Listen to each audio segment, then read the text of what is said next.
आज सकाळ सकाळीच की नाही मी तर शाबूची खिचडी करायला घेतलेली, कारण का नाही आज संकष्टी होती आणि आहोंचा आणि माझा उपवास होता. त्यामुळं का नाही दोघांच्यासाठी पण एकदमच इथं करायला घेतलेली. आहोंना डबा द्यायचा होता त्यामुळे लवकरच करायला घेतलेली आणि मला गरम गरम शाबू खाण्यापेक्षा नाही गार शाबू आवडते, त्यामुळं का नाही दोघांच्यासाठी पण इथं करून घेतली. आहोंचा डबा पॅक करायला घेतला, शाबू घातली आणि त्यानंतर का नाही ताकसुद्धा घातलं, कारण का नाही ताकाशिवाय काही मज्जाच येत नाही शाबू खायला.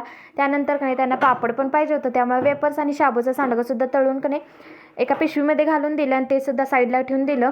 आणि त्यानंतर का नाही तर राहिलेली शाबू का नाही एका डब्यात काढून घेतली नंतर खाण्यासाठी.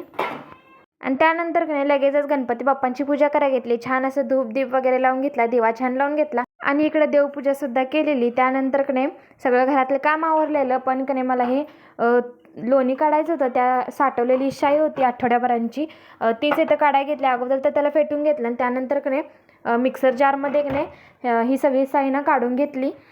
त्यानंतर लगेचच मिक्सर लावून दिला आणि हातानं काढण्यापेक्षा नाही असं बरं पडतं, हातसुद्धा घाण होत नाहीत आणि लगेचच्या लगेच निघून जातं. ते हातानं रवीनं वगैरे करत बसले की नाही खूपच वेळ लागतो, त्यामुळे हे मिक्सरच का नाही बरं पडतं.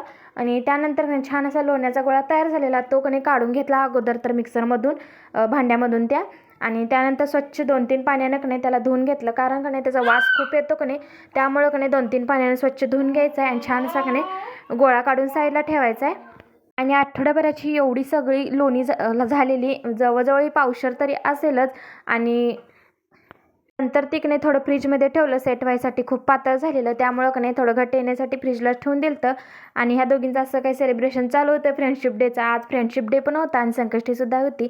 आणि ह्या दोघी का नाही खूप खास मैत्रिणी आहेत बरं का, म्हणूनच का नाही एकमेकींना का नाही असं फ्रेंडशिप बांधत होत्या. त्यानंतर का नाही भाकरी करायला घेतले, गरम गरम करायची होती, त्यामुळं का नाही थोडी मागं ठेवलेली भाकरी.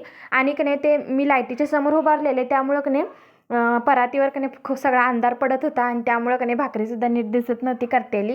त्या आणि ते 2च भाकरी करणार होते, कारण का नाही फक्त सासऱ्यांच्यासाठी करायचं होते. आई काय घरी नव्हत्या, त्या गावाला गेलेल्या, त्यामुळं का नाही इथं 2च करायची होती. तिथं सुद्धा का नाही इथं करून घेतली, छान असं भाजून वगैरे घेतली. आणि का नाही भाकरी एकदम टम्म फुगलेली.